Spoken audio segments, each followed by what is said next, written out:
Hello students, exams wave में आपका स्वागत है। अगर आपने अभी तक हमारे चैनल को सब्सक्राइब नहीं किया है तो चैनल को सब्सक्राइब कर लीजिए, बेल आइकन को प्रेस कर लीजिए ताकि नोटिफिकेशंस आपको मिलते रहें। आज हम लोग डिस्कस करने वाले हैं एरर्स, और वो चैप्टर जिस पे हम लोग डिस्कस कर रहे हैं एरर्स वो कौन सा है? प्रोनाउन। पार्ट्स ऑफ स्पीच का एक काफ़ी इम्पॉर्टेंट टॉपिक है और इंग्लिश लैंग्वेज का कोई भी पेपर हो, एसएससी, बैंक या डिफेंस एग्ज़ाम्स, सभी में प्रोनाउन पे क्वेश्चन पूछे जाते हैं। तो आइए शुरू करते हैं। इंटरेस्टिंग कॉन्सेप्ट सीखेंगे। 5 क्वेश्चन से 5 कॉन्सेप्ट्स मैं आपको सिखाने की कोशिश करूँगा। तो शुरू करते हैं। सबसे पहले डायरेक्शन पढ़ लीजिए। जब भी हम लोग एरर का क्वेश्चन डिस्कस करते हैं तो उसमें क्या होता है कि हमें 4 पार्ट दिए जाते हैं। कितने पार्ट दिए जाते हैं दोस्तों? 4 पार्ट दिए जाते हैं, ठीक है। Which part of the given sentence has an error, और हमें चारों में से देखकर बताना पड़ता है कि कौन से पार्ट में ग्रामेटिकल एरर है। अगर कोई एरर नहीं होता है तो हमारा आंसर क्या बनता है? ऑप्शन डी बनता है, जिसको हम लोग नो एरर के नाम से जानते हैं। शुरू करते हैं। आपको दिया हुआ है the master did not know who of the servants broke the glass, या फिर नो एरर कि मास्टर को ये नहीं पता कि नौकरों में से किसने ग्लास को तोड़ा है। ये क्वेश्चन है। तो ये रिलेटिव प्रोनाउन के कॉन्सेप्ट पे बेस्ड एक बहुत ही अच्छा क्वेश्चन है। रिलेटिव प्रोनाउन में हम लोग सीखते हैं कि जब भी हम लोग लिविंग बीइंग की बात करते हैं तो हम लोग कौन सा रिलेटिव प्रोनाउन यूज़ करते हैं? हु रिलेटिव प्रोनाउन यूज़ करते हैं। और उस हिसाब से ये यहाँ जो हु रिलेटिव प्रोनाउन लगा हुआ है ये हमें ठीक लगता है। लेकिन यहाँ पे हम लोग बात किसकी कर रहे हैं? हम लोग बात कर रहे हैं सिलेक्शन की, सिलेक्ट की बात कर रहे हैं कि भाई नौकरों में से किसने ग्लास तोड़ा। तो हम लोग सिलेक्ट करना चाह रहे हैं, चुनना चाह रहे हैं। और जब भी हम लोग सिलेक्ट करते हैं, जब भी हम लोग क्या करते हैं? सिलेक्ट करते हैं, तब भले ही लिविंग हो चाहे नॉन लिविंग हो, ठीक है, हमेशा कौन सा रिलेटिव प्रोनाउन यूज़ किया जाता है?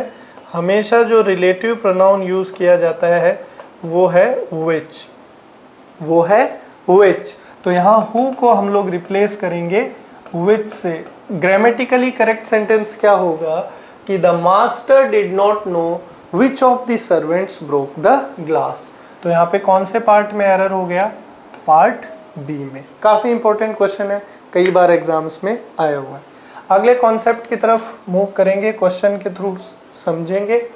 क्वेश्चन नंबर 2 आपको दिया हुआ है the ruling party stood for implementation of the bill and was ready to take their political existence. कि रूलिंग पार्टी कौन सी पार्टी को बोलते हैं? जो शासन में हो। जैसे इस समय रूलिंग पार्टी कौन है? Bharatiya Janata party, BJP. तो ruling party stood for implementation of the bill, कि जो रूलिंग पार्टी है वो बिल को लागू करने के लिए जमी रही। जैसे इस समय भारतीय जनता पार्टी कृषि कानून को लाने के लिए जमी हुई है, उसी प्रकार से। एंड वॉज रेडी, और तैयार थी, to stake their political existence, और वो चाहती थी रूलिंग पार्टी कि वो अपना राजनीतिक अस्तित्व बना कर रखे। तो यहाँ पे ध्यान दीजिए दोस्तों, द रूलिंग पार्टी ये हमारा सब्जेक्ट है, और हमारा सब्जेक्ट कैसा है? सिंगुलर। तो ग्रामर का एक कॉन्सेप्ट है, कॉन्सेप्ट ये है कि अगर सब्जेक्ट सिंगुलर है तो उसके साथ हम लोग जो वर्ब यूज़ करते हैं वो भी कैसे यूज़ करते हैं? सिंगुलर यूज़ करते हैं। साथ ही साथ जो पजेसिव एडजेक्टिव यूज़ करते हैं, साथ ही साथ जो पजेसिव एडजेक्टिव यूज़ करते हैं वो भी कैसा यूज़ करते हैं? सिंगुलर। क्योंकि अगर सब्जेक्ट सिंगुलर है तो पजेसिव एडजेक्टिव भी सिंगुलर होता है। और इसी का अपोजिट क्या है कि अगर सब्जेक्ट प्लूरल तो वर्ब भी प्लूरल और पजेसिव एडजेक्टिव भी प्लूरल। तो यहाँ पे देखिए हमने किसका यूज़ कर लिया? देयर का, ठीक है। तो सब्जेक्ट तो सिंगुलर है, लेकिन जो आपने पजेसिव एडजेक्टिव लगा दिया ये कैसा लगा रखा है? पजेसिव एडजेक्टिव प्लूरल लगा रखा है। तो ये यूज़ करना हमारे लिए सही नहीं है। तो यहाँ देयर को हटा के हम लोग किसका यूज़ करेंगे, इट्स का यूज़ करेंगे। ठीक है, तो कौन से पार्ट में एरर हो गया अभी, पार्ट सी में। काफ़ी इंपॉर्टेंट क्वेश्चन था। चलिए नेक्स्ट क्वेश्चन समझते हैं कॉन्सेप्ट के थ्रू।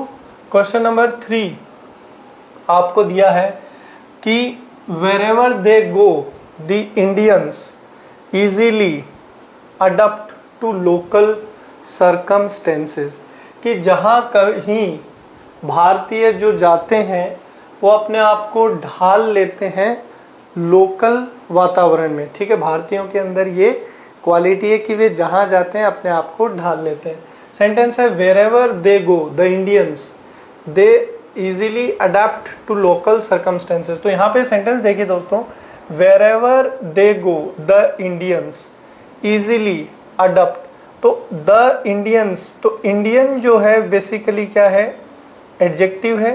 ठीक है, ये चीज भी आप समझिए, ठीक, एडजेक्टिव है। तो wherever they go the Indians easily adopt. अब ये जो वर्ब है अडप्ट, इसके साथ यहाँ पे एक कॉन्सेप्ट एसोसिएटेड है प्रोनाउन का, और कॉन्सेप्ट ये है कि अडप्ट जो वर्ब है वो अपने साथ क्या लेती है, रिफ्लेक्सिव प्रोनाउन लेती है। क्या लेती है, रिफ्लेक्सिव प्रोनाउन। ये बेहद इंपॉर्टेंट कॉन्सेप्ट और क्वेश्चन है। ठीक है, मैंने आपको क्या सिखाया कि अडप्ट वर्ब जो है ये अपने साथ हमेशा क्या लेती है, रिफ्लेक्सिव प्रोनाउन लेती है। तो यहाँ पे हमको द इंडियंस इजीली अडप्ट, अब यहाँ पे हमको क्या लगानी है, रिफ्लेक्सिव प्रोनाउन लगानी पड़ेगी। फिक्स है, अनिवार्य है, अडप्ट के बाद में लगानी पड़ती है, तो वो लगेगी इस सब्जेक्ट के अकॉर्डिंग। तो दे के अकॉर्डिंग यहाँ पे जो रिफ्लेक्सिव प्रोनाउन लगेगी वो क्या लगेगी, देमसेल्व्स लगेगी। क्या लगेगी, देमसेल्व्स लगेगी। तो यहाँ पे कौन से पार्ट में एरर था दोस्तों, बी पार्ट में। ग्रामेटिकली करेक्ट सेंटेंस क्या होगा, wherever they go the Indians easily adapt themselves to local circumstances. ठीक है, आगे बढ़ते हैं। अगला क्वेश्चन, कॉन्सेप्ट समझेंगे क्वेश्चन का। आपको दिया हुआ है, it is not easy for anyone to command respect from one's friends as well as critics. ठीक है, ये क्रिटिक्स है भाई, critics as doctor Neil did for his integrity and honesty, कि किसी, यह आसान नहीं है किसी के लिए भी कि वह आदेश दे करके किसी से क्या ले ले, रेस्पेक्ट ले ले, सम्मान ले ले। किससे सम्मान ले ले, दोस्तों से और अपने आलोचकों से, जैसा कि डॉक्टर नील ने किया अपनी ईमानदारी के लिए। ऑनेस्टी और इंटीग्रिटी दोनों का मीनिंग सेम ही है। तो यहाँ पे क्या कॉन्सेप्ट है, क्या गड़बड़ होगी, देखिए। It is not easy for anyone to command respect from one's friends as well as critics. तो यहाँ पे फोकस करना है आपको, ये वाला जो पार्ट है यहीं पे कॉन्सेप्ट है, इसी पे।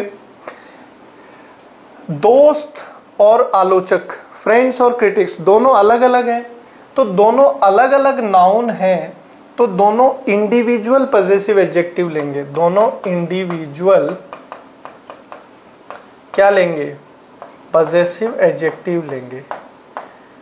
दोनों इंडिविजुअल पजेसिव एडजेक्टिव लेंगे, और जब दोनों इंडिविजुअल पजेसिव एडजेक्टिव लेंगे तो one's friends as well as, यहाँ आपको क्या लिखना पड़ेगा, वंस क्रिटिक्स। क्या लिखना पड़ेगा, वंस क्रिटिक्स। तो कौन से पार्ट में एरर हो गया, पार्ट बी में यहाँ पे एरर हुआ।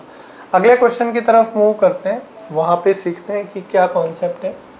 क्वेश्चन नंबर 5 फटाफट पढ़िए। आपको दिया हुआ है, Mahatma Gandhi taught us that one should respect the religions of others as much as his own। Mahatma Gandhi ने हमको ये सिखाया है कि हमको दूसरों के धर्म को भी उतना ही सम्मान देना चाहिए जितना कि हम अपने धर्म को सम्मान देते हैं। ये सवाल है। अब यहाँ पे ध्यान दीजिए, मैंने आपको कॉन्सेप्ट सिखाया था कि जब भी वन आपका सब्जेक्ट बनता है, ठीक है, जब भी वन आपका सब्जेक्ट बनता है तो वन के साथ जो पजेसिव एडजेक्टिव है, वन के साथ जो पजेसिव एडजेक्टिव हम लोग यूज़ करते हैं वो फिक्स है। कौन सा यूज़ करते हैं? वंस ही यूज़ करते हैं। इसके अलावा आप कुछ यूज़ नहीं कर सकते। अगर आपने हिज, हर, इट्स, देयर कुछ भी लगाया तो सब क्या हो जाएंगे? गलत हो जाएंगे। तो यहाँ पे हिज ओन लिखना गलत हुआ, आपको क्या लिखना पड़ेगा? वंस ओन लिखना पड़ेगा। ठीक है, तो कौन से पार्ट में एरर हो गया? पार्ट सी में। तो इस तरीके से हमने प्रोनाउन के कॉन्सेप्ट सीखे। अगर आप कंप्लीट कोर्स लेना चाहते हैं तो आप www.examswave.com पर देख सकते हैं। Thank you.